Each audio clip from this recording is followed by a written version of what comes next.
And in those cases, what those companies were often lacking was just inclusion. And their response was, well, I included them, right? I hired them, but that's not really inclusion. Inclusion is more of an emotional feeling of knowing that you fit in, you're accepted, valued for who you really are. So you can also stand out and be yourself. So if I asked you, would you rather stand out or fit in?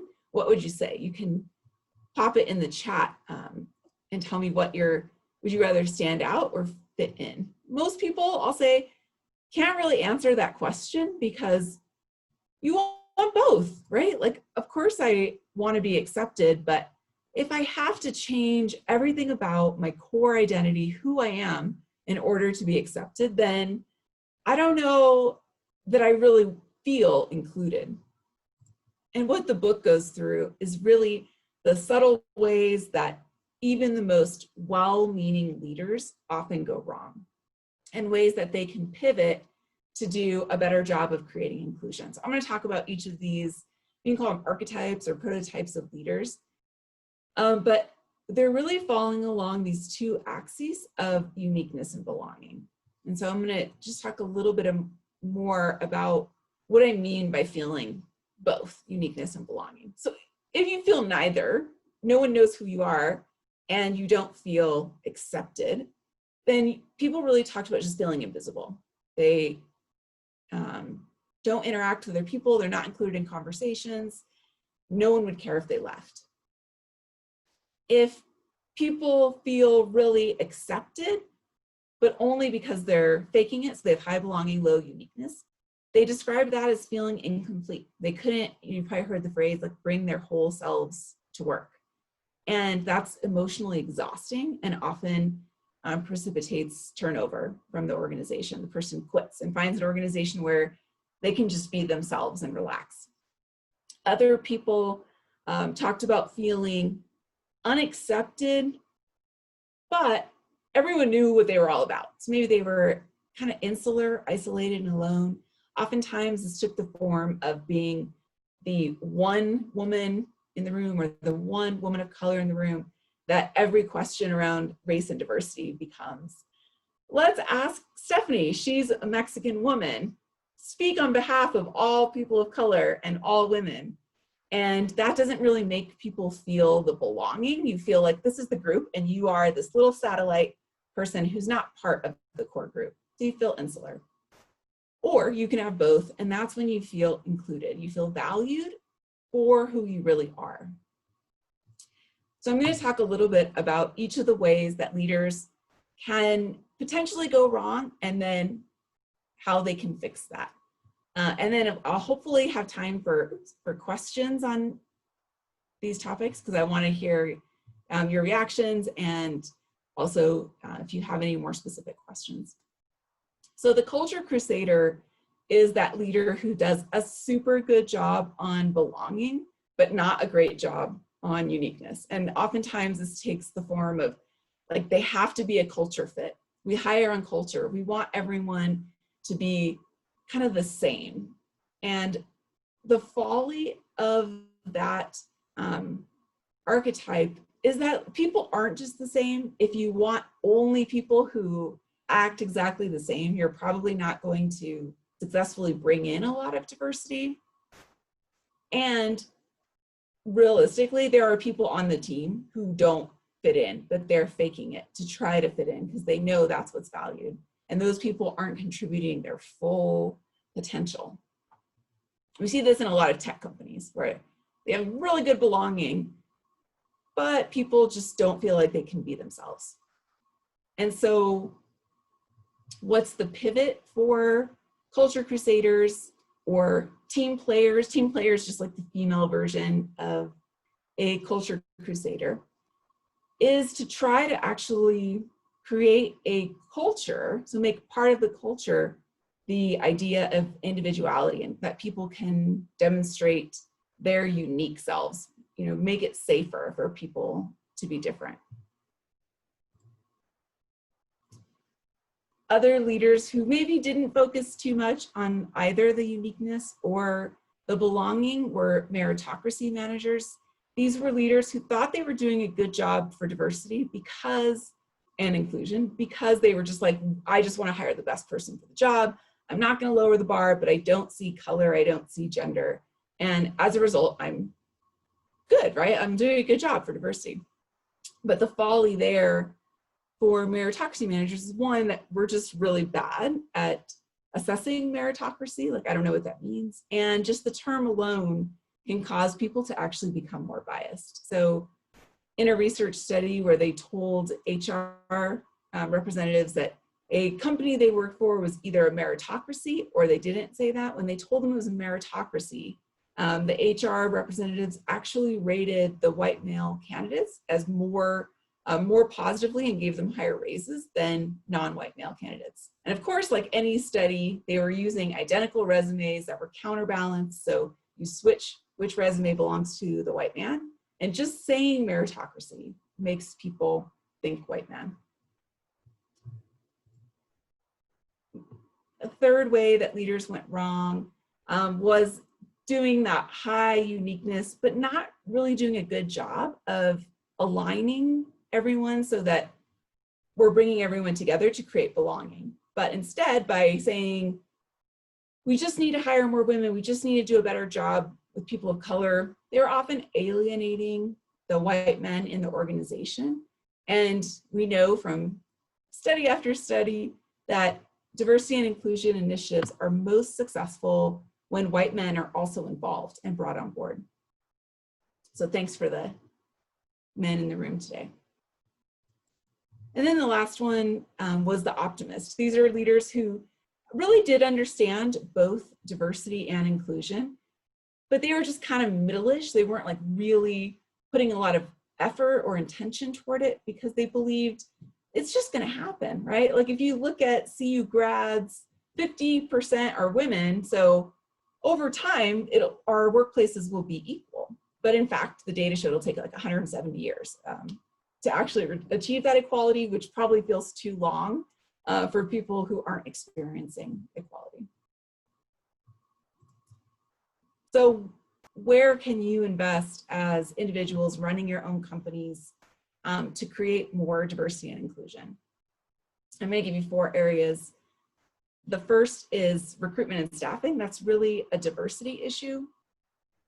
The second and third are employee development and career and succession planning. And those can be diversity issues if you think of like the vertical, but they can also be inclusion issues because people don't feel included when they don't see an opportunity for advancement.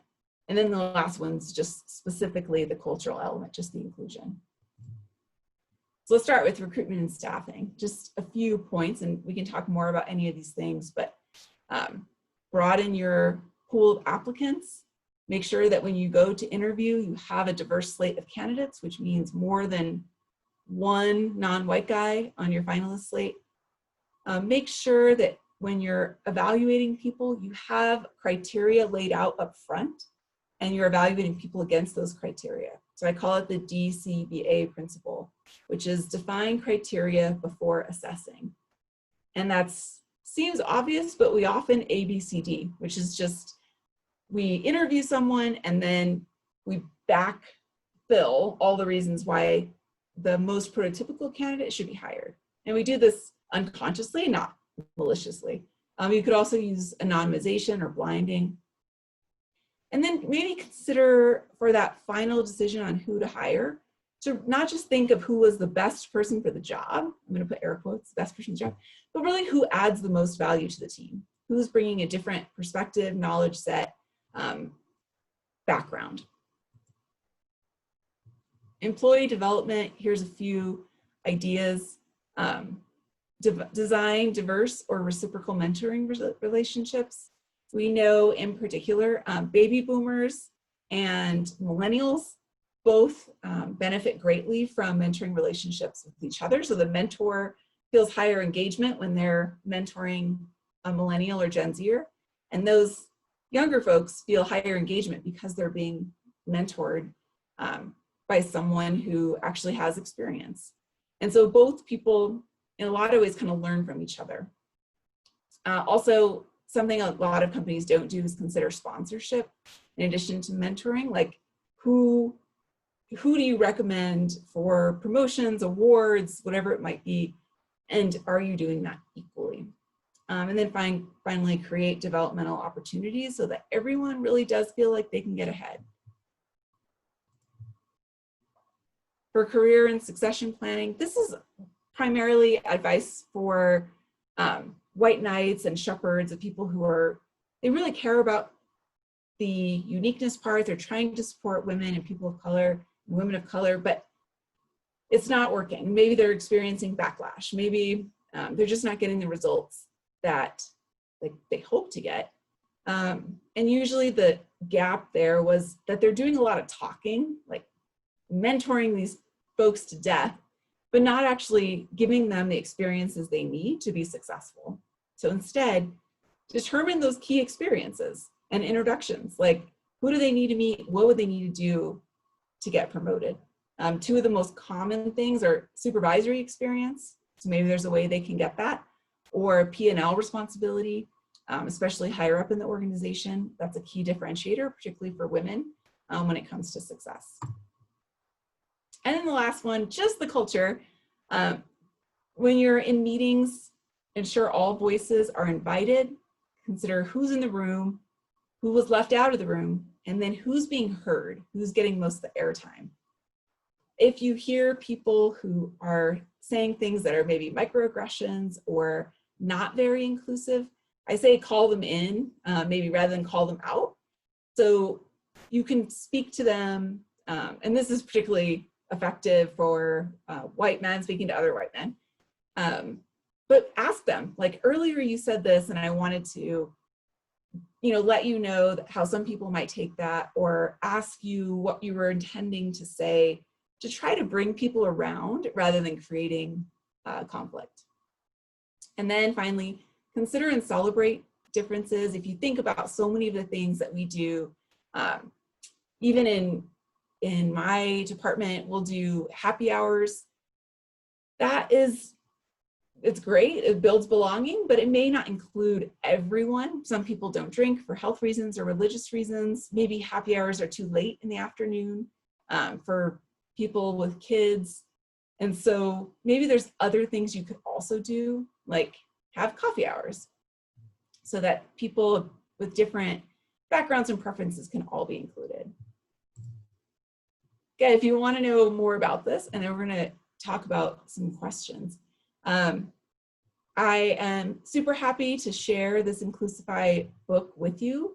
I have a link here and a code that you can all, the people in this call today, download a free or order a free book. You just have to pay for shipping. And then maybe you'll love it and want to use it in your own organization. When I talked about those different archetypes of leaders, the white knight, the meritocracy manager, if you had in your mind, like, I wonder which one I am, you can actually take a quiz. It's free. It gives you immediate feedback at inclusifier.com to see where you end up. And then if you just want to know more, you can visit my website at drstephjohnson.com. I'm going to ask you this question. Which of these make the most sense for you, for your organization? But before I ask my question, I will field some of yours. Thanks, guys.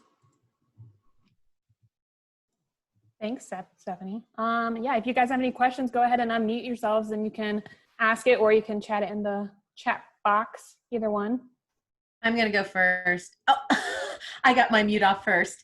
Thank you so much, Stephanie. Really interesting to see who you are when you're listening to it and looking at the different groups. And I have a question for you right now, especially. Being a chamber president, I meet a lot of different people, not just, with my staff, but just all throughout our chamber. How do you, what would be your best advice to deal with people who may not necessarily, I don't know how to phrase this politically correct. What if you are dealing with people who you think may have true biases against not being inclusive, and they don't care, and they don't have to care? How do we work as a chamber to deal with that? How's that for a big question? Yeah. Well, so I'll tell you, it's interesting, Pam. Thanks for that question.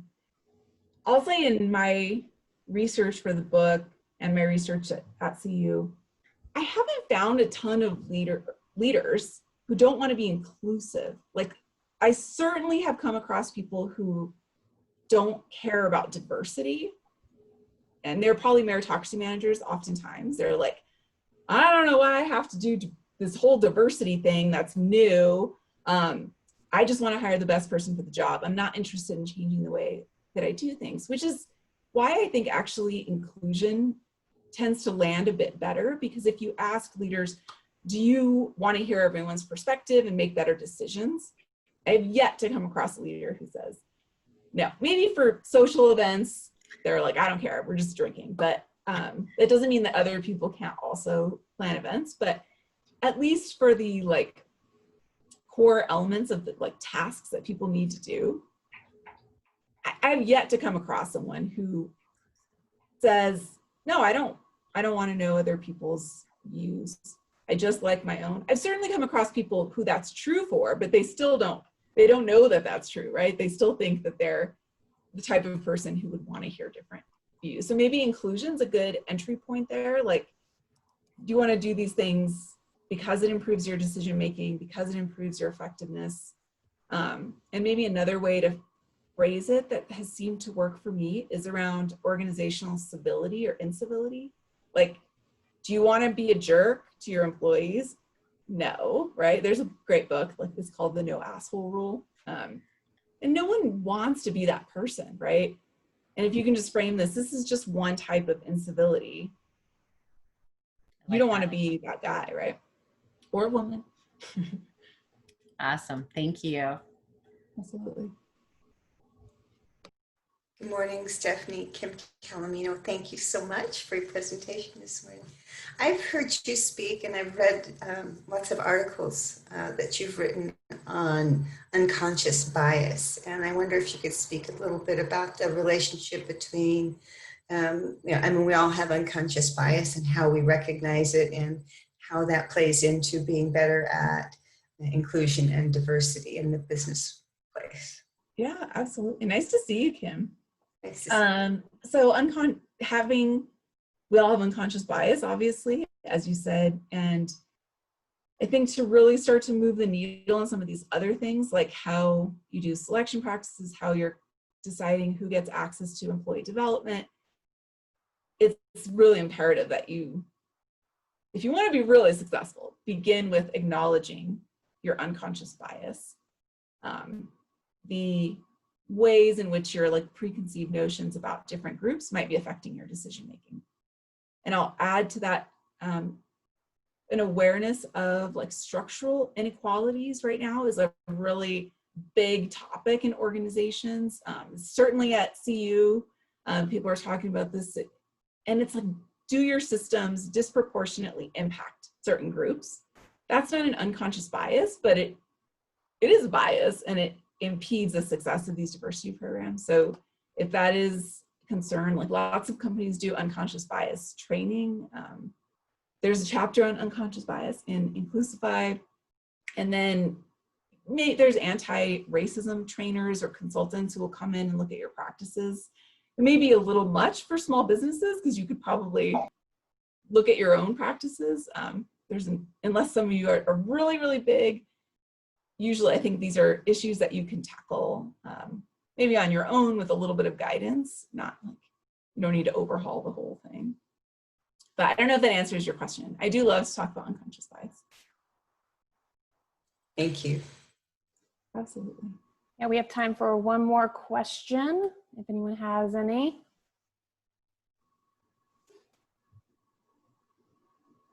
I'm not hearing anyone have any out loud questions, but we do have someone asking for the book offer info and the code. So if you wanted to send that in the chat. Yep, I put it in the chat. Inclusifybook.com. Oh, I only sent it to Cheryl. That's everyone can get it. Yeah, awesome. So she just sent the code there if you're interested in reading about her book and also I sent her website as well. So if you guys want to check those out, but thank you so much, Stefanie. This was awesome. And thank you, Cheryl, as well, for hosting us this morning. I also want to thank Kim Calomino with CU Boulder. We actually connected to find Stefanie to speak this morning. So Kim, if you have any things you want to talk about CU Boulder to our attendees. Sure.